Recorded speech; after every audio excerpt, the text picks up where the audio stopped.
I want to talk to you today about the American spirit. That is the spirit behind the American part of the American spirit. The spirit part, which is not just American, but spiritual in the essence that spirit is American in part, and in part spirit, and in part American spirit. Anyway, I don't mean the cigarette. I mean the spirit of America. Anyway, let me move on.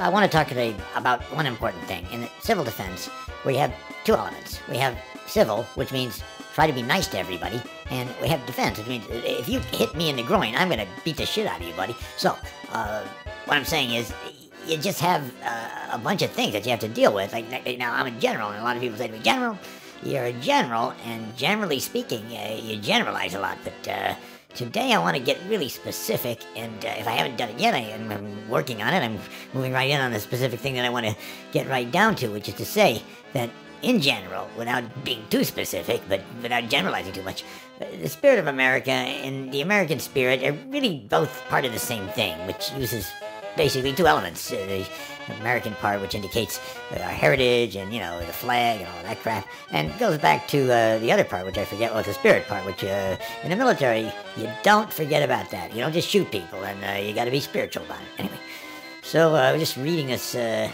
think it's upside down, but no, that's right. Anyway, I want to say that as a general, generally, and if I tend to generalize, I have to apologize. That's what generals do. We generalize.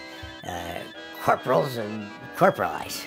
There are basically two kinds of people in this world today. The kind that think there's two kinds of people, and the other kind. I've been in the military for now over 32 years. Sorry, 300. And I've got to tell you, I get up in the morning and I look out there and I see these young people that are offering up their lives for civil defense, for good purposes, to defend their country, their people, to help others, to unselfishly wear these really strange clothes and get out there and parade around like a bunch of dandies. But I gotta tell you, you gotta hand it to these kids. They could be doing a lot of other things. They could be playing in some satanic heavy metal band or raking it in and, you know, having a lot of wild sex, but they're not.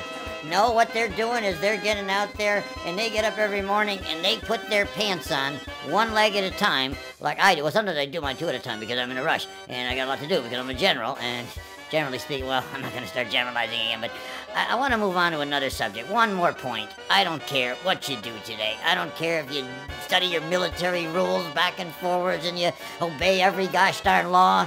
That's not what's important. What's important here is to just be a really good guy.